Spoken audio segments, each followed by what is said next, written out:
नमस्कार मंडळी, मी वैशाली तुमच्या सगळ्यांचं स्वागत करते माझ्या किचनमध्ये। आज आपण बघणार आहोत झटपट असे ब्रेडचे गुलाबजामुन कसे बनवायचे।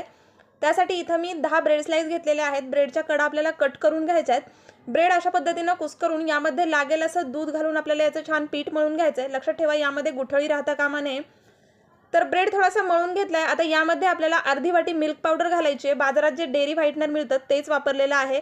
व्यवस्थित पीठ मळून घेऊया। तर इथं आपलं गुलाबजामचं पीठ बनवून तयार आहे। आता एका भांड्यामध्ये साखर घेतली आहे 1 वाटी, त्यामध्ये पाणी घालायचं आहे आणि आपल्याला याचा पाक करून घ्यायचा आहे। तर इथं आपला गुलाबजामचा पाक तयार होतोय तोपर्यंत मी गोळे करून घेत आहे।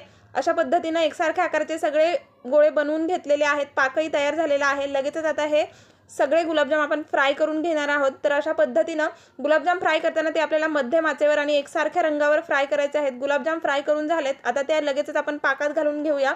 2 तास असेच पाकात मुरवत ठेवायचे आहेत। तर इथं मस्त असे गुलाबजाम बनवून तयार आहे। चला पटकन